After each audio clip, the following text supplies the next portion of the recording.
Президентке күйөө бала болуп кала жаздаган Автандил Сабырбеков камактан чыгарылды. Ал курал жана оқ-дарыларды мыйзамсыз жүгүртүү беренеси боюнча күнөөлүү деп табылып 2 жыл 6 айга эркинен ажыратылган. Бир тууганы Тарел Сабырбеков прокурордун тергөөчүнүн же тергөө орган ишмердүүлүгүнө тоскоолдук кылуу беренеси боюнча күнөөлүү деп табылып 2 жылга камалган. Сот эки бир тууганды тең баңгизаттык психотроптук заттарды жана алардын аналогдорун сатуу үчүн мыйзамсыз даярдоо беренеси боюнча актады. Экөө тең 2024-жылдын июлунан тартып соттун өкүмү чыкканга чейин тергөө абагында болуп, камактагы 1 күнү 2 күнгө эсептелген. Бир тууган Сабырбековдор сот залынан дароо эле бошотулган. Автандил Сабырбеков Шаан Шөкөт менен Лаззат Нуркожоеванын колун сурагандан кийин баңгизат жасап сатууга шектелип, тууганы Тарел менен чогуу камалган.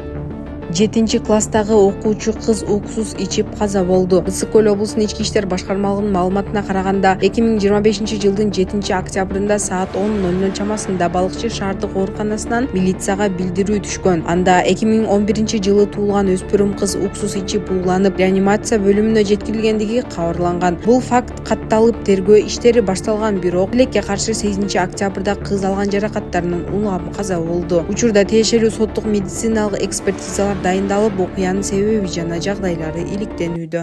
Саламатсыздар, урматтуу кыргыз элим. Мен Кудайбердиев Абдонурду апасы болом. Абдонурум азыркы убакта 6 жашка толду. Балам эч кандай сөздү сүйлөй элек. Сүйлөшүнө себепкер болуңуздар кыргыз элим.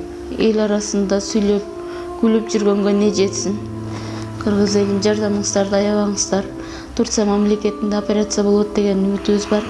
Врачтар кепилдик берип жатат, операциядан кийин сүйлөп кетет дейт. Үмүтүбүз бар, кыргыз элим. Сиздерден үмүтүбүз чоң. Жардамыңыздарды аябаңыздар. Кайдыгер карабаңыздар. Абдонурумдун диагнозу МВПР синдром. Мындай балдар сүйлөп кетет дейт. Биздин операциябыздын суммасы $49,700. Азыркы убакта бизде 1 миллион сом чогулду. Берген аманатыңыздарды алып жатабыз, кыргыз элим. Бизден кайтпаса да Аллахымдан эки эселеп кайтсын сиздерге. Мындан ары да жардамыңыздарды аябай баламдын сүйлөп кетишине себепкер болуңуздарды суранам, кыргыз элим. Кайдыгер карабай жардамыңыздарды аябаңыздар. Реквизит номерлер өзүмө караштуу. М-банк Зинат деп чыгат 0333. Россия өлкөсүнөн котором деген мекендештерге Сбербанк бар 3798 Урумбек деп чыгат. Алдын ала Аллахым разы болсун сиздерден. Кайдыгер карабай жардамыңыздарды аябаңыздар.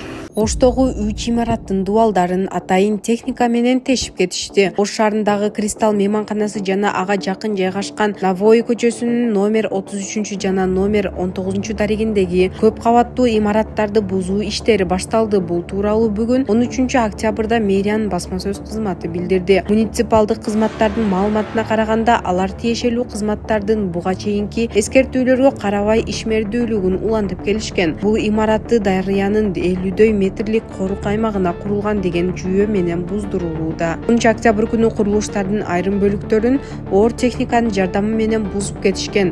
Кристалл мейманканасы бул окуядан кийин буюм тайымдарын сыртка ташып чыгара баштаганын көрүүгө болот. Мыйзамдын талаптарына ылайык каналдардын суу корук зонасы эки тарабынан тең 6 метрден 50 метрге чейин болот. Мисалы, Моюн, Жаңы Арык жана Жөө бас каналдарынын суу корук зонасы 6 метрде, Ак Буура суусунун корук зонасы 50 метрде түзөт. Кайырма каналынын корук тилкеси эки тарабынан тең 20 метрден болушу шарт. Увам каналынын жээгиндеги корук зонасы эки жагынан тең 30 метр.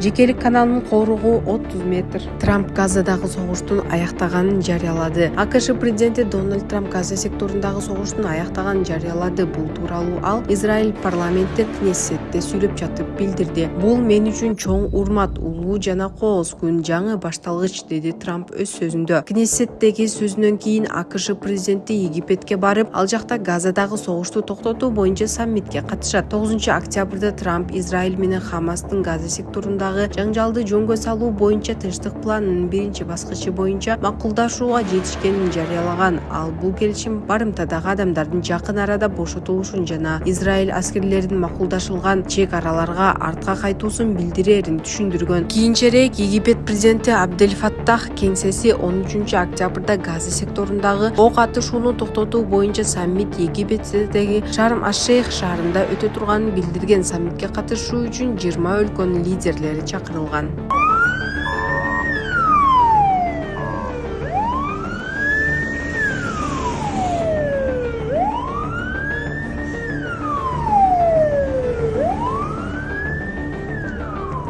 Baba!